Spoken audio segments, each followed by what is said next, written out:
Hey friends, it's nice to meet you again. एक biggest question जिसका answer अब तक कोई नहीं दे पाया. Our genius is born or mad? According to the scientific studies, एक जीनियस 130 या उससे ऊपर के IQ वाला व्यक्ति होता है. Genius idea number 1. Don't wait for opportunity, instead create it. आज से 150 साल पहले एक आदमी रहता था जिसका नाम था फिलियस फॉक. बहुत सालों तक उसने बिल्कुल शांत जिंदगी बिताई थी. वह रोज क्लब जाता.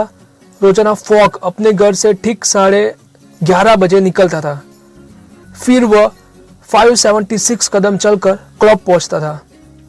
वहां वह दोपहर का खाना खाता था. रात को 12 बजते ही फॉक घर वापस जाकर सो जाता था. अगले दिन भी वो बिल्कुल वही करता था. पर एक बुधवार को सब कुछ बदल गया. फॉक ने अखबार में एक आश्चर्यजनक खबर पढ़ी. जरा इस खबर को पढ़ो. फॉक ने अपने दोस्तों से कहा. इस खबर के अनुसार सिर्फ 80 दिनों में पूरी दुनिया की सैर करना संभव है. जब एक दोस्त ने शर्त लगाई कि वो इम्पॉसिबल था, तब फॉक ने कहा, मैं 20,000 पाउंड की शर्त लगाता हूं कि मैं 80 या उससे कम दिनों में दुनिया की सैर पूरी करूंगा. जैसे ही फॉक घर पहुंचा, उसने अपने नौकर से सामान बांधने को कहा. 10 मिनट बाद दोनों स्टेशन पर थे. So first genius idea is don't wait for opportunity, create it. Genius idea number 2. जैसा देश वैसा भेष. 8:45 को ट्रेन छूटी. फॉक अपने नौकर के साथ दुनिया की सैर करने के लिए रवाना हुआ. यात्रा काफी कठिन थी, पर फॉक ट्रेन में बिल्कुल शांत रहा. उसने दिन में 4 बार खाना खाया और बाकी समय पत्ते खेले. ट्रेन इंडिया में रुकी. इंडिया में फॉग और नौकर एक मंदिर में गए, पर उसे इस बात का पता नहीं था कि उसे मंदिर के बाहर अपने जूते उतारने चाहिए. वापस दोनों ने दूसरी ट्रेन पकड़ी. रास्ते में उन्होंने आलीशान मंदिर, कॉफी और कपास के खेत देखे. बटलर इस नए मुल्क को आश्चर्य से देखता रहा. So second genius idea is जैसा देश वैसा भेष. फॉक चाहे दूसरे देश का हो, पर इंडिया के मंदिर में दाखिल होते समय जूतों को बाहर निकलना ही पड़ा. Genius idea number 3.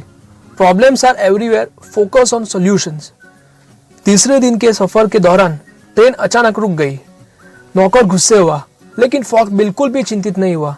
फॉक ने कहा, हमें बस अब आगे यात्रा को कोई दूसरा साधन ढूंढना होगा. नौकर यात्रा के लिए कोई दूसरा साधन खोजने निकला. उसे हाथी की सवारी आती दिखी. हाथी की सवारी कुछ महंगी थी, पर फॉक को उससे कुछ फर्क नहीं पड़ा. So third genius idea is problems are everywhere.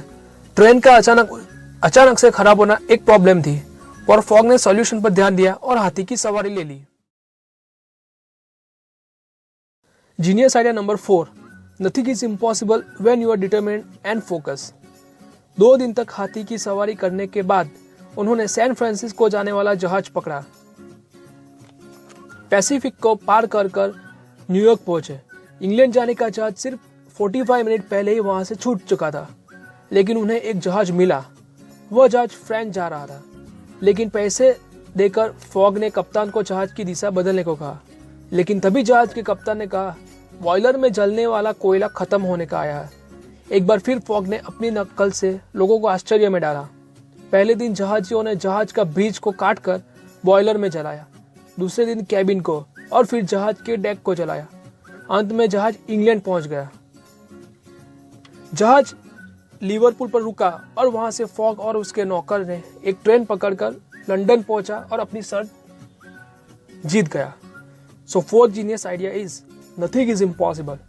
Fog पूरी यात्रा के दौरान डिटरमिन्ड और फोकस रहकर सिर्फ 80 दिनों में पूरी दुनिया की सैर करी.